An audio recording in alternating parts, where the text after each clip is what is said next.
নমস্কার বন্ধুরা, আজকে চলে এলাম আবারও একটা নতুন রেসিপি নিয়ে।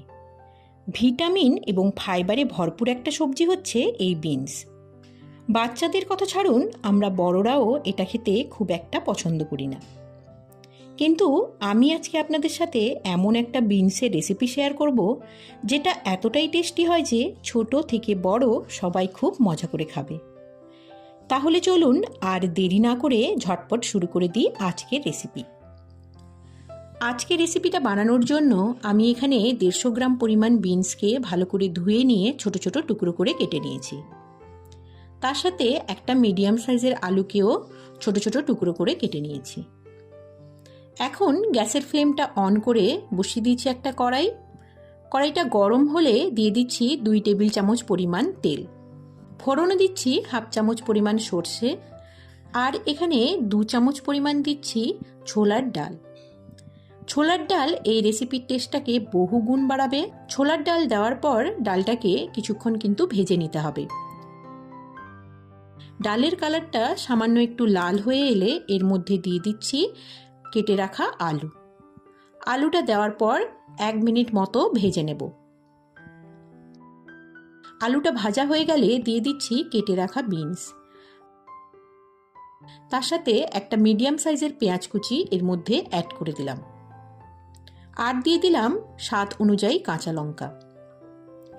তারপর সবকিছু একসাথে ভালো করে 1-2 মিনিট মতো মিশিয়ে নেব।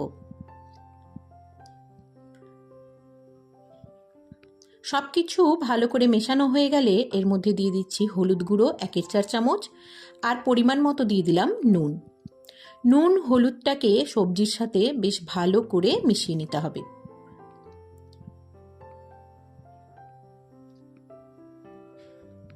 এখন এটাকে ঢাকা দিয়ে 1-2 মিনিট মতো রান্না হতে দেব।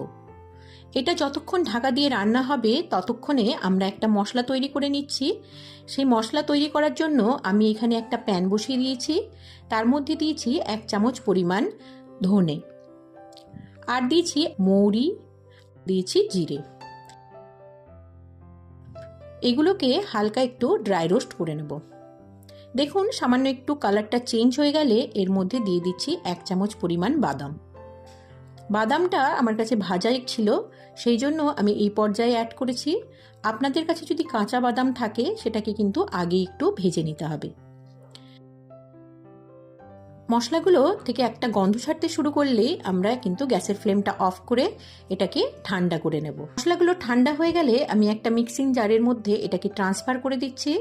তার সাথে 3 চামচ পরিমাণ নিয়ে নিচ্ছি কোরানো নারকেল। তারপর এটাকে জল ছাড়া মিক্সার গ্রাইন্ডারে কিন্তু আমি পেস্ট করে নেব। এখন সবজির ঢাকনাটা খুলে আমরা একবার চেক করে নেব আলু এবং বিনসগুলো সেদ্ধ হয়েছে কিনা। দেখুন আলু আর বিনসগুলো কিন্তু আরও একটুখানি সেদ্ধ হবে, সেজন্য আমি এখানে সামান্য পরিমাণ জল দিয়ে এটাকে ঢাকা দিয়ে 2-3 মিনিট মতো রান্না হতে দেব। প্রায় 2 থেকে 3 মিনিট পর এখন ঢাকাটা খুলে একবার চেক করে নেব আলু এবং বিনসগুলো সেদ্ধ হয়েছে কিনা। দেখতেই পাচ্ছেন এখানে আলু এবং বিনসগুলো কিন্তু খুব ভালোভাবে সেদ্ধ হয়ে গেছে, কিন্তু সামান্য একটু রান্নাটাতে জল আছে, তাই 1 মিনিট মতো আরেকটু রান্না করে নিচ্ছি। এই সময় ফ্লেমটাকে মিডিয়াম টু হাইতে রেখে জলটা ভালো করে শুকিয়ে নিতে হবে। রান্নার জলটা একদম শুকিয়ে গেলে আগে থেকে আমরা যে মশলাটা তৈরি করে রেখেছিলাম সেটা এখন এর মধ্যে অ্যাড করে দিচ্ছি। মশলাটা দেওয়ার পর সব সবজির সাথে মশলাটা ভালো করে মিশিয়ে নিতে হবে, আর এই সময় ফ্লেমটাকে অবশ্যই লো টু মিডিয়ামে রাখতে হবে যাতে মশলাগুলো পুড়ে না যায়। বাদাম আর নারকেলের ব্যবহারে এই রান্নার টেস্টে একটা আলাদা মাত্রা আসে, আর তার সাথে জিরে, ধনে আর মৌরির কম্বিনেশনটা কিন্তু অসম্ভব সুন্দর হয়।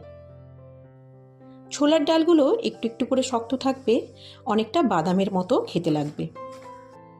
এইভাবে লো আঁচে 2 থেকে 3 মিনিট মতো এটাকে রান্না করে নিতে হবে। তারপর এর মধ্যে আমি কিছুটা পরিমাণ চিলি ফ্লেক্স অ্যাড করে দিচ্ছি।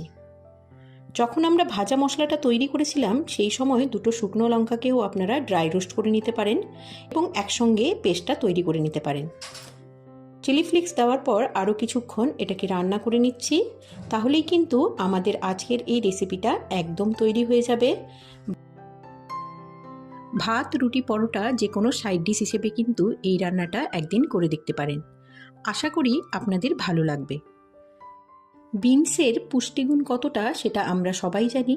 বাড়িতে যদি বিনস থাকে তাহলে আজকেই কিন্তু রেসিপিটা ট্রাই করতে পারেন।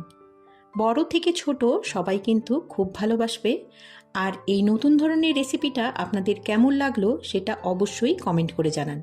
আর যদি ভালো লাগে একটা লাইক এবং শেয়ার করে দিন।